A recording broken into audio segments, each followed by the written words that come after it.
Good morning guys, and welcome back to the channel, and welcome to the flagship model from DS. This is the new DS7. Now it's thanks to Tate's DS in Brighton. I've got this car for the next few days. Now, this car, it's got a lot to live up to. It was actually the first luxury car that DS came out with. Back in 2016, the PSA group decided to split DS from Citroën, and this is what we've got. It is a very, very competitive market. We've got the likes of the well-established companies such as the BMW X3, the Audi Q3, Jaguar, I-Pace, certainly the Evoque.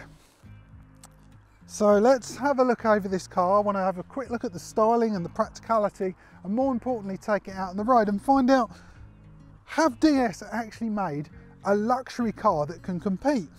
This is the performance line version of the car. Now each model has got its own unique badges, emblems. So here we've got the performance line, which is red, silver and gold, and you'll see stitching and badges down the side as we go around the car. It seems at the moment, this segment, the bigger the grille, the better. And this grille is pretty big, to be honest, but I do think it looks rather nice. We've got LED lights, and this really is the piece de resistance of this car. I'll put up some B-roll because I cannot do this justice, but in the front headlights there are 3 cubes, and when you turn the lights on they rotate round. Very, very funky. The daytime running lights, I also love those. They're rather large and they're S-shaped, and it just gives the front of this car a distinctive look. Overall, I think it does look pretty cool. The car from the side looks pretty good. It might not be as distinctive as the front, but it certainly does stand out, and it is quite a handsome looking car. I must apologise straight away for the amount of mud on this car. We've been having some really bad weather over in the UK, and there is mud absolutely everywhere, and especially parking on a forest in a car park, it might not necessarily have been the best place to get some glamour shots of this car. But overall from the side, yeah, I do like it. The DS badging, DS performance line badging I mentioned, so we've got a placard bottom left. This model has got 19-inch wheels as standard. You can get, I think, 17s, 18, 19 and 20s, but this is a good middle ground to have. So the ride is not too firm because you have some to compromise if you do get a bigger wheel, but it does look really nice. We've got some very sharp swage lines running along the car. We've got the privacy glass at the back, roof rack, but overall, yeah, I do like it. It does look quite classy. I do think from the rear this car looks very smart. It's stylish, it's slightly aggressive, it's distinctive. The one thing I don't normally like on a car is fake exhaust tips, but I'm going to allow this one to slide here because I do think it suits the car. The styling with DS, they love a good diamond motif. You'll see that all over the place, especially inside. So they've made the exhausts into the same sort of shape. If we look at the rear taillights, we can turn them on. They're made up of a collection of diamond shapes as well. We've got pulsing indicators. Over on the left-hand side, I was mentioning earlier, this is the performance line and the unique badging. We've got a small motif there with the same colours with the performance line next to the DS7, but overall I think this is a pretty smart looking car. I don't know what you guys think. Is it better than the Audi, the BMW and the Jaguar? I've got to say they have done a very good job of this. Practicality I think is important as well. You don't buy a large car and not be able to fit anything in the boot. One thing this doesn't have, which I wish it did, was an electronic tailgate. So you have to do it, first world problems, you have to do it manually. So we'll unlock the boot, open up, and we've got 550 litres of storage. So it's a good amount. We've got a 60-40 split on the seats as well. We've got the usual tethering points, some holders, we've got some bag clips.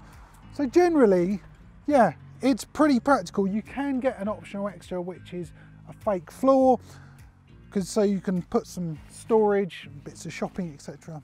underneath. So let's hop in the back and see what the rear passengers have in store for them.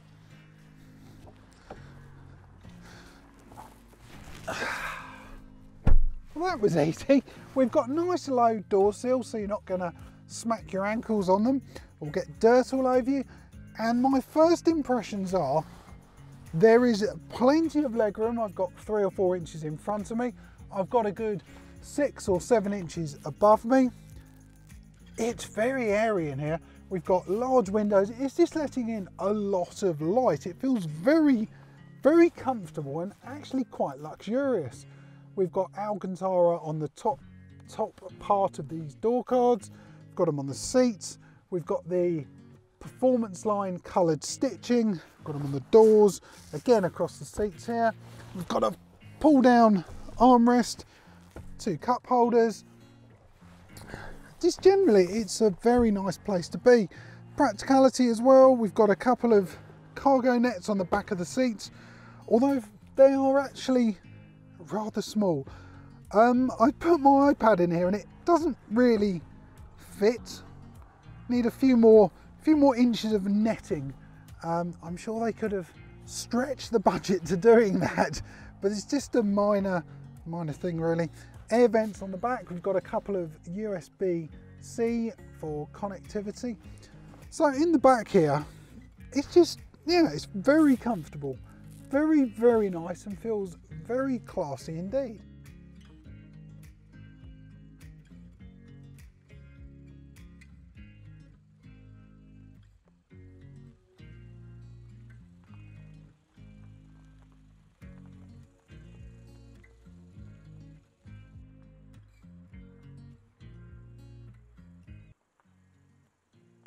Now we've had a look around the outside of this car and talked about practicality, I think it's important we know what this car is like behind the wheel.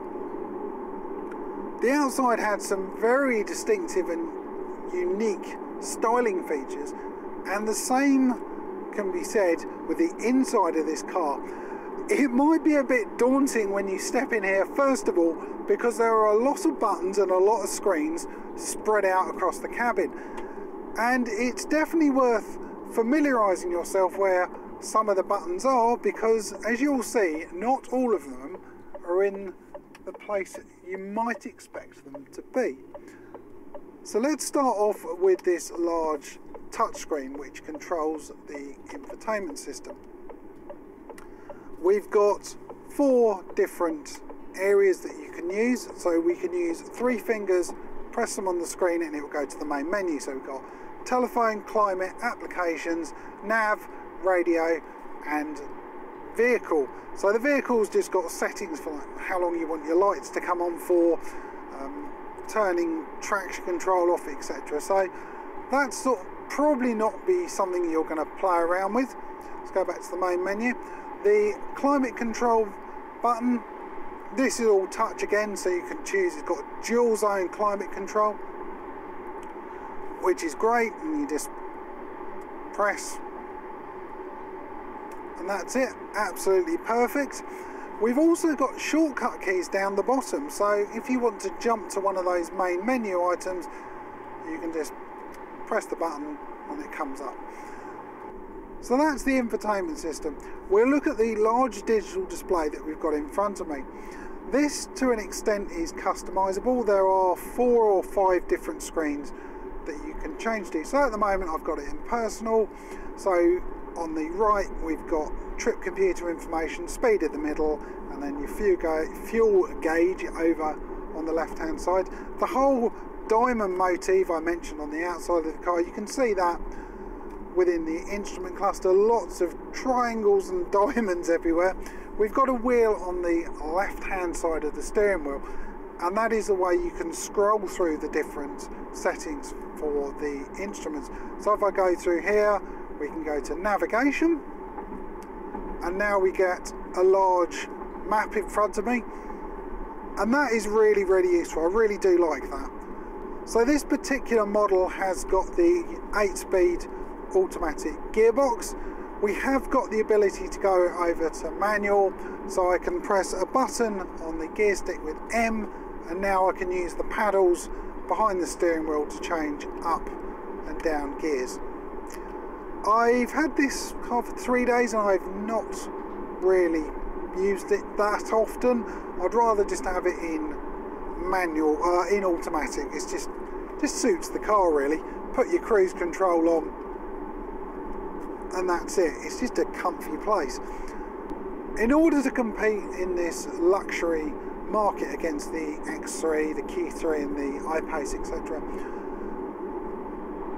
DS have spent some money on making the touch points in this car, well, just quality. We've got lots of Alcantara, so my door cards on either side, Alcantara. We've got some nice, they might be plastic, but they're soft touch plastics on the door, on the front here. Everything feels really well put together. But I suppose you're going to have to, if you're up against these well-established brands and you want to take customers away, it does need to be something a bit special. There's just Alcantara everywhere, and I just like that. The Prestige model, you can get leather, so instead of having Alcantara you can have like watch strap leather, but you will obviously pay for the higher end. You're going to pay 43, I think it is, for the Prestige, and this performance line is low 30s. DS have claimed this 1.6 turbocharged car will do 36.5 mpg. Now I've had this car for 2.5 days. I've done a huge variety of different types of driving. Even yesterday, which I'm going to put a video together, I did some food deliveries with my daughter just to see what stop-start traffic would be like and just driving around the town in general. I've done dual carriageways, motorways, little country roads, so I think it's put it certainly through its paces. And if I look at my trip computer, my average speed is 20 miles an hour. I've done 178 miles and I'm getting on average 30.6. One feature I really like about this car is how smooth it rides. Now it does that with two clever bits of technology together. We've got adaptive dampers. Now there's nothing particularly new about adaptive dampers. You can get that in many cars, so you put it in sports mode, it makes everything firm, or put it in normal, it will soften everything up. But this combines that with a front-facing camera, and that camera reads the road, and if it sees a pothole or a speed hump, it will soften up the dampers so it will react before you get there, and you get a smoother ride as opposed to hitting a pothole and getting your teeth shaken out. And that is just such a nice feature this car has. It's definitely something you'd find at the premium end of the market. So let's have a look around the rest of this cabin. Now, to open the windows, I'd normally expect them to be over by the window, but this is one of the areas I mentioned earlier. Things are not where you'd expect them to be. They've moved the controls over to the central portion of the car in the middle by the gear stick and turned it almost into a feature in its own right. We've got the 8-speed automatic gearbox here. We've got a small cubby hole that opens up with a USB charging point and a 12-volt power supply. On the Prestige models you'd also have wireless charging in there, so that's very nice. So we can close that back up, covered in lovely Alcantara again. We've got two cup holders, we've got a small cubby hole to put your key, you can go in there. I think that's what it's meant for. I couldn't see any other use for it. We've got what has to be the largest central cubby hole I've ever seen. So that's a 1 litre bottle of water, and that goes in there no problem, and there's still a load of room in there. So if we go back to other places to store 1 litre bottles of water, easily fits in the door, and in there to finish off that luxury fill, they're lined with felt. The great thing about that is it will stop anything, if you've put like keys in there or something metallic, it will stop it rattling around. So nice little feature. The seats in this car are very comfortable. They're soft yet supportive. They're Alcantara with the same coloured stitching as you would see with the performance line badges. We've got electronic lumbar support, and a real first world problem, it's only got manual adjustment to go forwards and backwards. But other than that, yeah, I'm just really happy. So what is my overall opinion of this DS7 in the performance line trim? It looks fantastic. It really does fit in well with the premium end of the market. I think it easily competes with the likes of Audi, BMW and Jaguar in terms of styling. Once you step inside, there are a lot of things going on. Once you get used to them, where everything is, it's great. It just feels a quality cabin. The touch points, the Alcantara is fantastic, and these digital displays are really nice. Maybe they're not as customizable as some other manufacturers, but you do have different options, which is great. Infotainment system, it works pretty well. I think there is room for improvement on that. It's a little bit laggy at times, and my biggest gripe is not knowing when you've pressed some of the buttons. There's no haptic feedback or no clicking when you press on anything. But the driving experience, it's pretty good as well. It's perfect for a family car or dual carriageways, motorways, just generally doing everyday things. I think it is a very, very comfortable, well put together car. Hopefully you guys have enjoyed this video. If you have, please give it a thumbs up. Even consider subscribing to the channel and clicking on the notification bell, because it really does help. If there are any questions you have, I may have missed something out, or just more information you want to know, put that in the comments down below and I will get back to you on that. On that note guys, I'm going to take this car back to Tate's DS. I've enjoyed my time with it, and I will see you guys on the next video. Thanks for watching.